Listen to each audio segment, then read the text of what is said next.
I'm here today to talk about why do maintenance departments become reactive and how do we keep them from becoming reactive?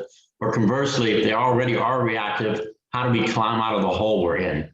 This is really an all-day topic that we're going to try and fit into 25 minutes. So we're going to stay at a high level. I'm sorry about that. But if you have questions, feel free to contact me at the end or after this. I'm quite eager to answer them. But I want to start with a key statement in that maintenance departments are like water.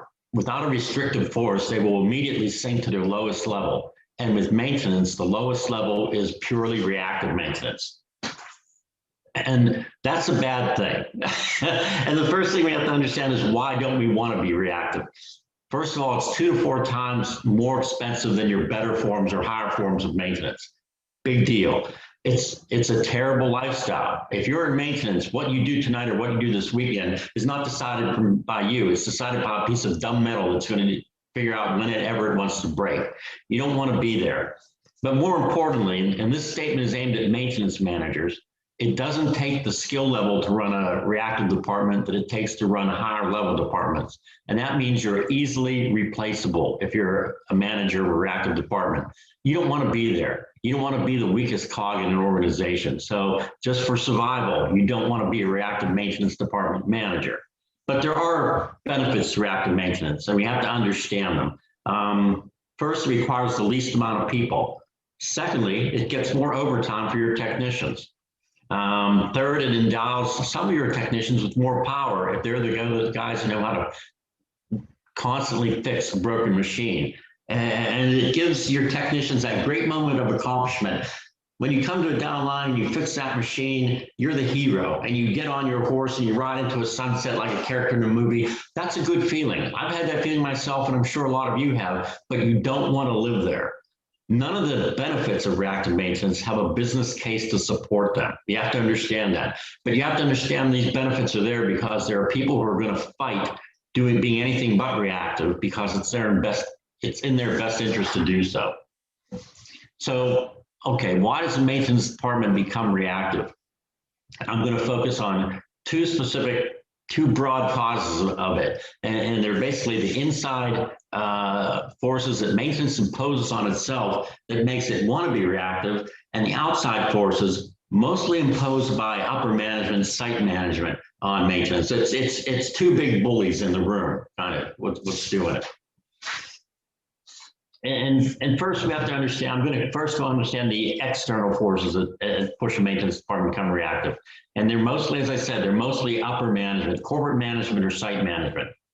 And these groups, first of all, they don't understand maintenance. They're predominantly people who come up either through production or worse, finance. They don't understand the philosophies of maintenance. They don't understand what it takes to make it work. And because of that, and this is a real important statement that I want you to lock onto, they don't manage maintenance to get the greatest effectiveness out of it. They want to manage maintenance to minimize the cost because that's what they see. They see the cost of parts, the cost of hours, the cost of overtime.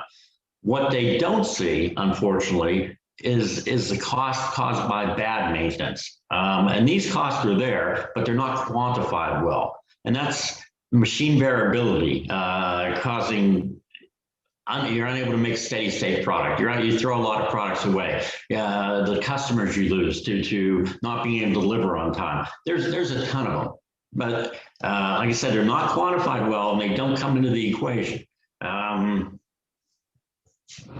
So it forces them to make the wrong decisions. But I can't overstate the maintenance benefits of steady state process. And if you could learn how to quantify those, you'll help yourself make any change you want to do. The other thing about maintenance or non-maintenance management, they don't understand the value of people in maintenance who aren't turning a wrench. And I'll say a lot of maintenance people don't understand that either. But these people can bring, if used correctly, can bring a lot of value to maintenance. And let me give you an example of how production doesn't understand maintenance. Production and maintenance have two similar functions in their procurement systems.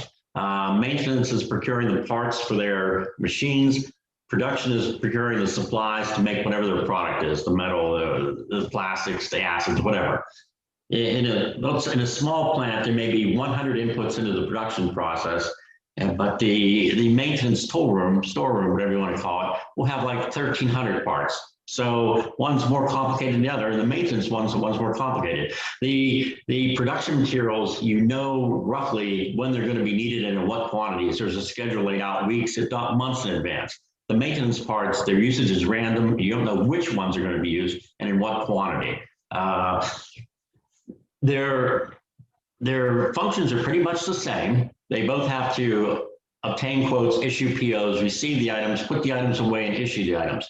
The problem is maintenance usually has a clerk doing this, but production usually has a department manager with assistants and half the warehouse staff doing this. Now you tell me, looking at that, which one of these is set up for success and which one of these is set up for failure?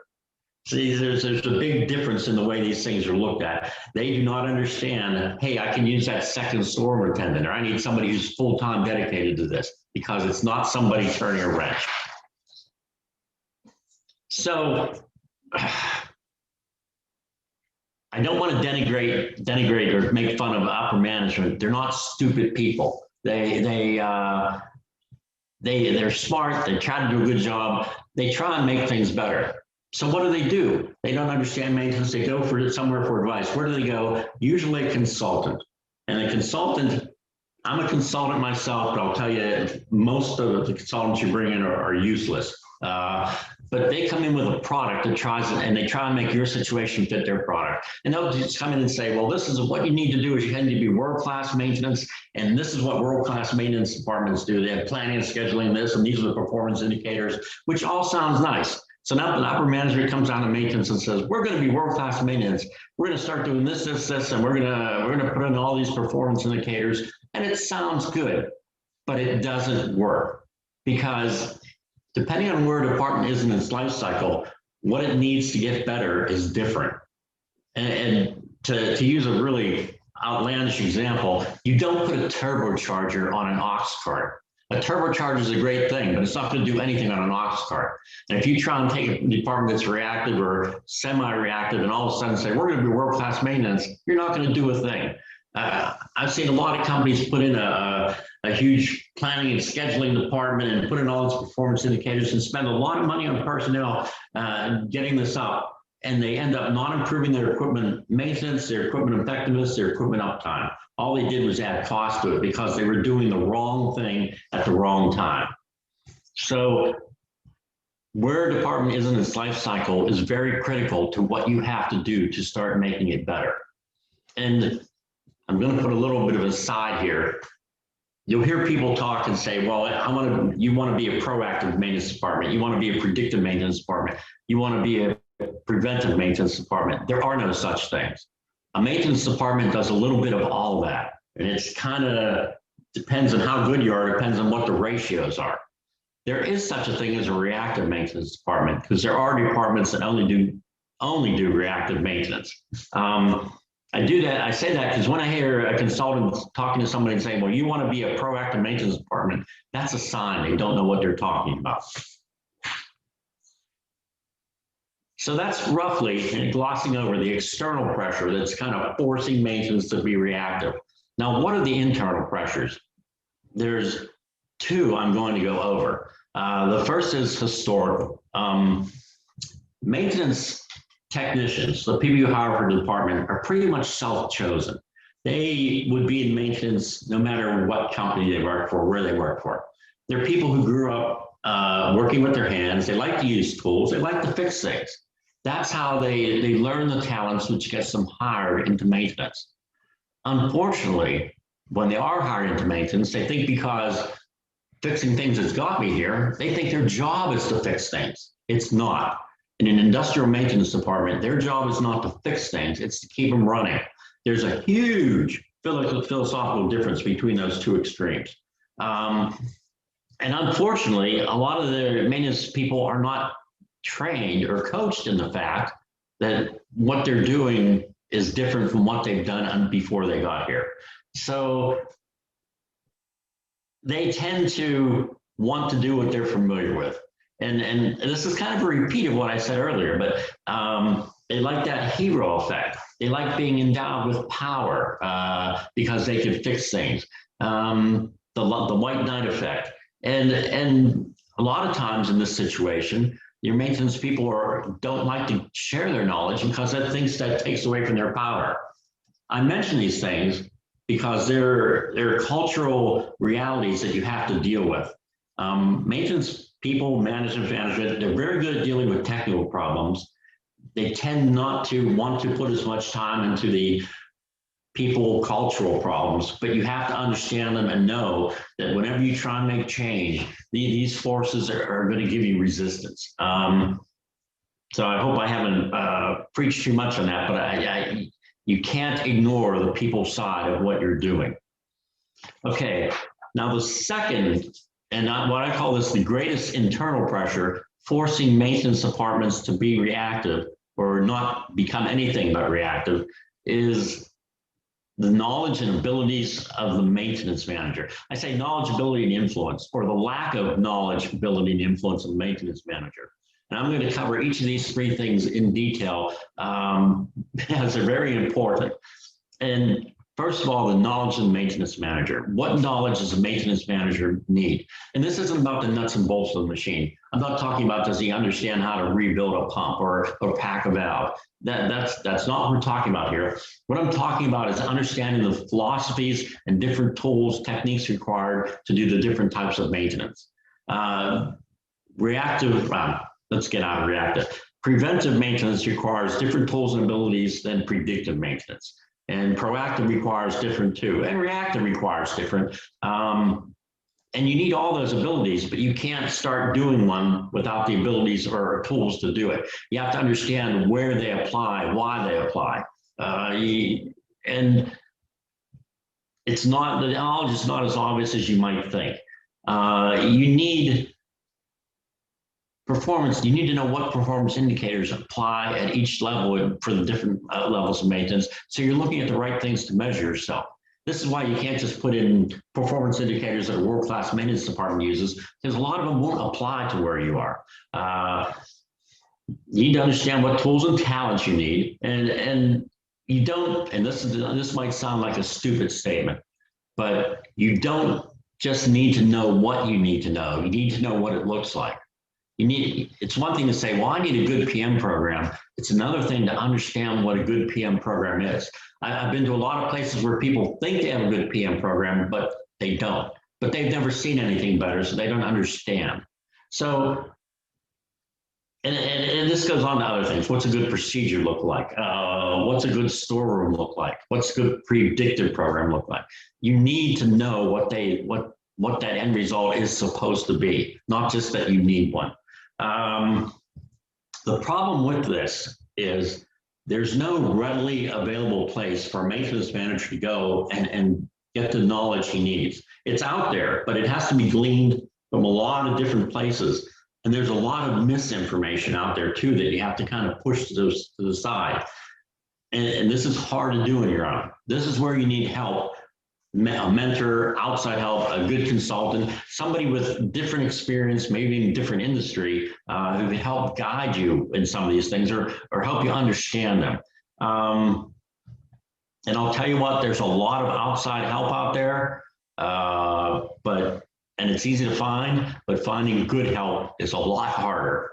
There's a lot of people say, I have 30 years of experience, I can help you. No, they have 3 years of experience that they repeated 10 times, and they really can't tell you anything you don't know.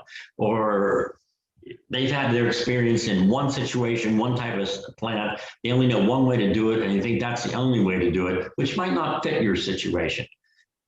Consultants are great if they're good, but a bad consultant can mess you up for years. Like I said, I do consulting, and I hate to say this, but most of the consultants I work with aren't worth the money. If you choose help, and you're going to need it, choose it very carefully. So next thing I want to talk about is, we talk about knowledge, that's great. The maintenance manager influence. And to be realistic about it, maintenance in an industrial facility is all just a little, almost the same as being an outside contractor. You're different from production, you react differently, you're not treated the same. So to get what you need to do, you have to be able to influence people that this is the right thing to do. Production, like we've covered, they don't understand maintenance. They don't understand it at all. They want you to act just like them, which doesn't work. So when you try and do different things, they kind of get scared. Production is a skittish bunch. They're more worried that, oh, you're going to spend more money, you're going to cause us problems, you're going to add people, you're going to mess up production. Like I said, they get flustered very easily. So the upshot is any change you want to do is going to get opposed by people that shouldn't even care about it. To fight this, you have to have influence. And I'll tell you, most maintenance managers, it's almost a job requirement. They're confident, they're brash, they're domineering, they might be loud. Don't confuse these qualities with influence. They're two different things. Influence means you're able to convince people that the path you want to take is the right path and get their support in doing it. Now, a lot of maintenance managers destroy their own influence by crying wolf too much about, yes, I'm this machine, I'm going to get this machine tomorrow, it's going to fail, and it runs for months. By overestimating repair time so that they think they look good when they do it quicker. There's other things, but they're all coping mechanisms, and they actually reduce your influence. You got to learn to fight these things.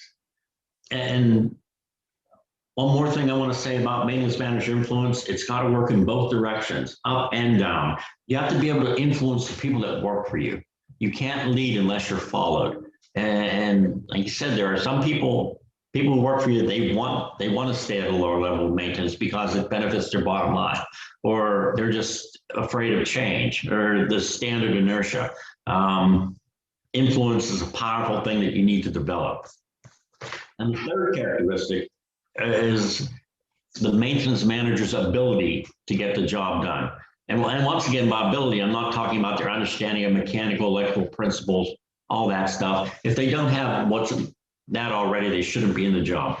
I'm talking about, do they have the adequate business acumen, business understanding to do what they need to do? And there are two parts to this. One is, do they have the physical ability to get the job done?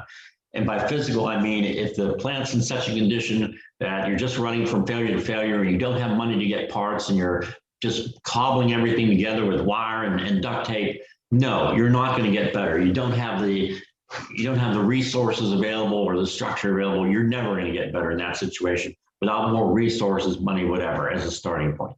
The second is, does the maintenance manager have the business acumen or understanding to communicate to outside personnel what's needed to be done to get better? Production people deal in a different language than maintenance people. They're charts, graphs, they're more performance indicators, which can be a dual-edged sword. They're logic, not emotion, they're cost analysis. Maintenance people have not developed these abilities. Not that they can't do them, they're all smart enough, but they're not expected to develop these abilities to the degree in a company that their production counterparts are. And so therefore they don't tend to talk the same language.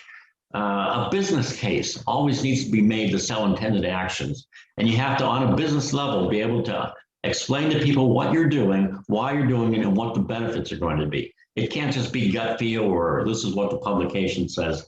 And to tell you the truth, this is where the greatest deficiency occurs in most maintenance managers.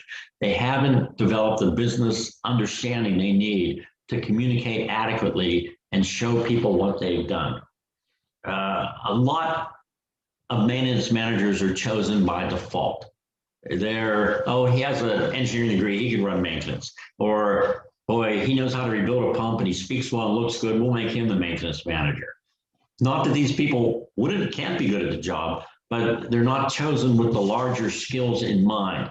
And this is a little bit of a problem. You know, if you're somebody above maintenance who helps hire these people, you're part of the problem if you're not looking past their technical skills into their business skills. And if you're not doing anything to help them develop their business skills, then that's a problem also. We all need mentors out there.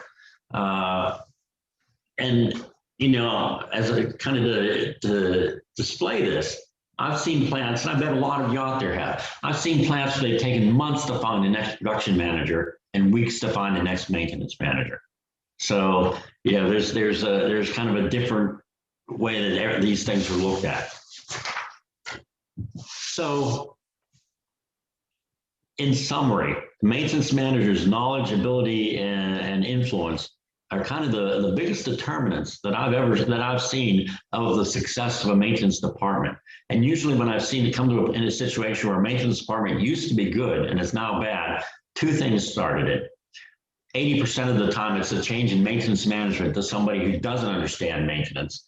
And the other 20% of the time is when budget cuts became so severe that maintenance didn't have the tooling or parts they needed to maintain the plant properly. So just to give you an idea. So now that we kind of covered the prelims, how do you stop from sliding into reactive maintenance? Or if you're reactive, how do you get out of it?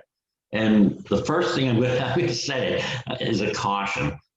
It's not going to be easy. When I'm helping somebody, I tell them, or in a situation where I'm doing it, the statement I make is the first year is going to be hell. Because a lot of your maintenance, if you started doing everything right in maintenance today, I mean, you went from the base reactive to the best maintenance in the world today, you still have problems that started 1, 2, 3 years ago, going to crop up tomorrow, a year from now, 2 years from now. The effects of what you do today aren't going to be seen for 2, 3 years down the road. Most of them. There will be some immediate effects. There will be short-term gains, but most of this is longer term. If I do the right things today, instead of this pump failing 2 years from now, it fails 5 years from now, I don't see that effect till 2 years when that failure doesn't occur. So you're going to be trying, when you're working out of this, you're trying to be fighting the current fires while you're putting new processes in place. It's not about working harder and smarter. That's not a strategy, but it's out there. It's about doing the right things. Now, before you do anything, get data. Don't go by gut instinct. I mean, that's fine, but you'd be surprised how often what you think is happening is wrong. Get data. You need to understand a starting point. You need to, when you get better, you need to prove to people you're better, because perceptions change slowly. You can be much better than you were a year ago, but people won't understand it unless you can show them data. You need to be able to communicate on a business level, where you are, where you want to be, what I've done. And you also need something to gauge the true extent of what you've done. Like I said, you can't just look around and say, yeah, we're better. Show me how much better you are. You have to understand where you are so you know what your next step is going to be. Know where you started. Get that data before you do anything. It may seem like it's not, maintenance people are type A personalities. I want to make something happen. Getting data isn't making something happen. It allows you to make things happen. Don't ignore that first step. Okay, so there's 4 steps you need to do to either claw out of reactive or keep from becoming reactive. 1, establish a PM program. And when I say establish a PM program, first of all, I'm also talking about lubrication that gets thrown in there, daily walkarounds get thrown in there. But establishing a PM program not only means getting your PMs, it means making predictive maintenance the basis, the priority of your department. And this gets a lot of kickback when you do this. Things are still going to fail, and you have to fix that broken piece of machinery, but you can't do that to the exclusion of your PM. You got to fix the machinery and do the PMs. If you don't, you're not going to get out of that. This is a philosophical change with your department, and you have to lead them through it, and you have to stick to your guns, because there are people who are going to be fighting it, and there are situations that are going to be fighting it. And it's very easy to give in because it looks like the right decision at the time, but it isn't.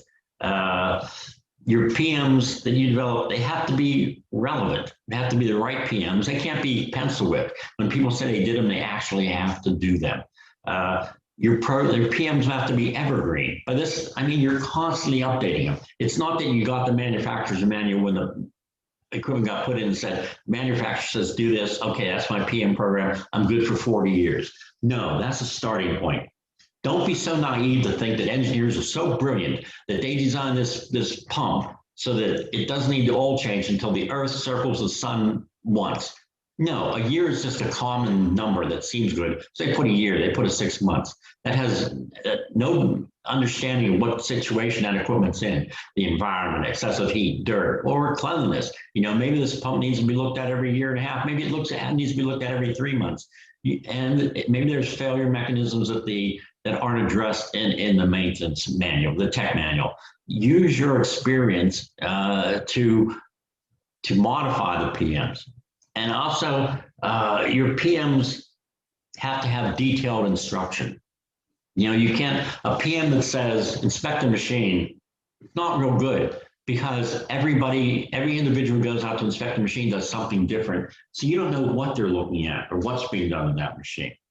Now that I said that, I'm going to backtrack immediately. If you don't have a PM on a piece of equipment, a PM that says inspect the machine is better than not having nothing. Just so you know that you got to improve it as you go along. Don't let perfect ever be the enemy of getting better. This is a series of steps. It's a process. You're not going to start with a Cadillac process at day one, but you've got to be constantly improving. Your PMs have to be used, which I mean they have to be read.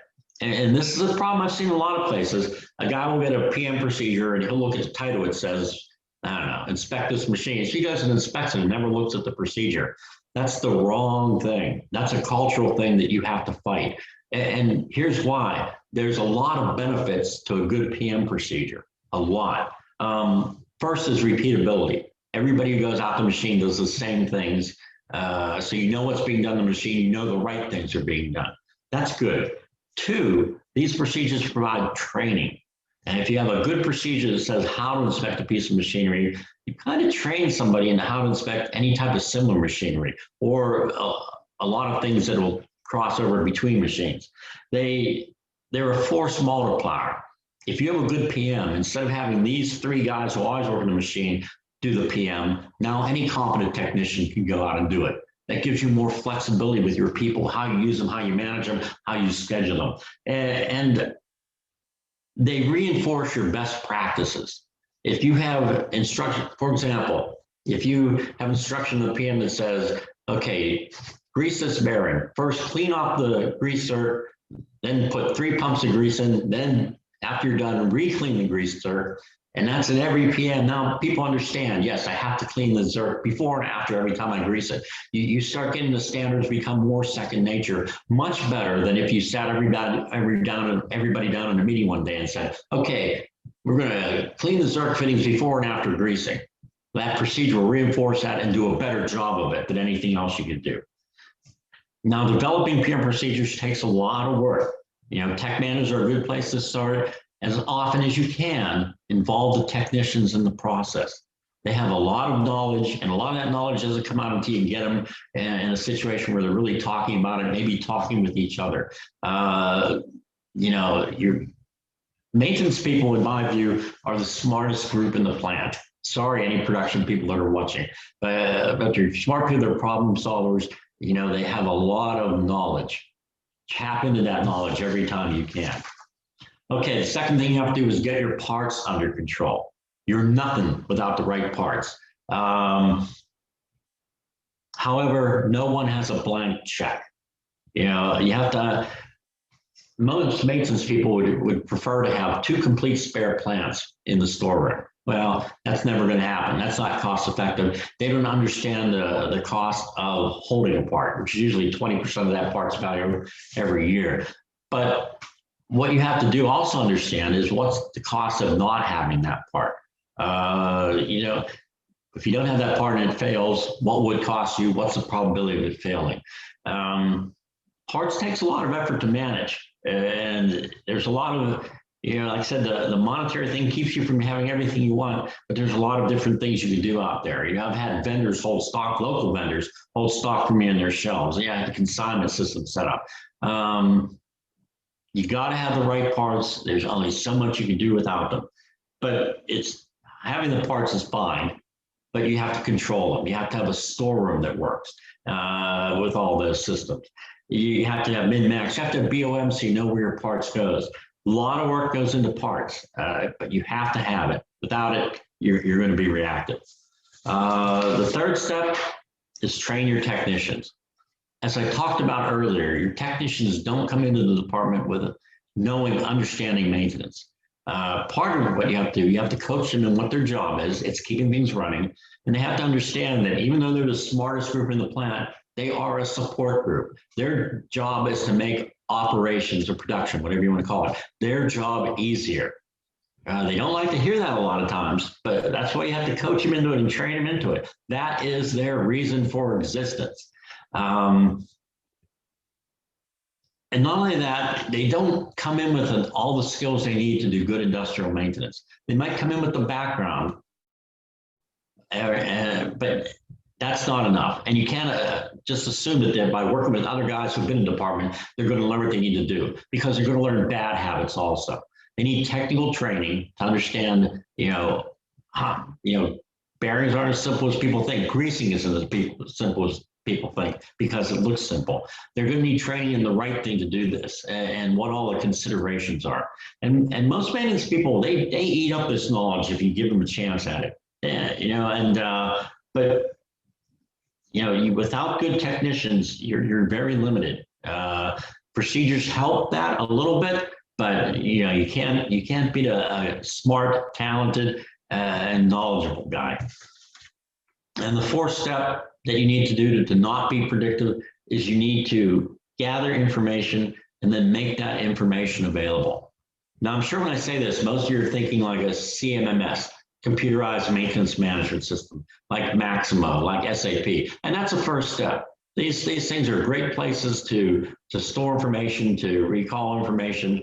They're not necessary if you don't have it. People did it with a paper system very successfully for years. But that's only part of what I mean by information. There's a lot more things out there. You have to look past the CMS. And this goes into such things as like labeling your equipment in the field. I've been in plants where everybody calls a piece of equipment something different. Work orders get written up against the wrong piece of equipment. If you could label your plant in the field, you get everybody talking the same language. You train your people a lot quicker. They become trained to understanding the plant. And when I say labeling, I'm talking the gearboxes. I'm talking also the piping. What's in the piping? What direction it flows? All these things help to get information transferred well and help understanding of how this plant's working. You need tech manuals. You need to have them where the people can get to them when they need to, and they know which tech manual goes to what. You need drawings. You need procedures, like we talked about, overhaul procedures, PM procedures. You need BOMs. You need to be able to say, I'm going to work on this part, this machinery, what parts do I store for it? You don't want to spend that half hour trying to find an O-ring that fits this, and only to find after even more than a half hour that you don't have it. I said, and you need good performance indicators that are relevant to what your current situation is, not the performance indicators that a world-class maintenance department would use, because most of us aren't there and it takes a while to get there. I guess that's it. Thank you all for attending. I hope you got something out of it.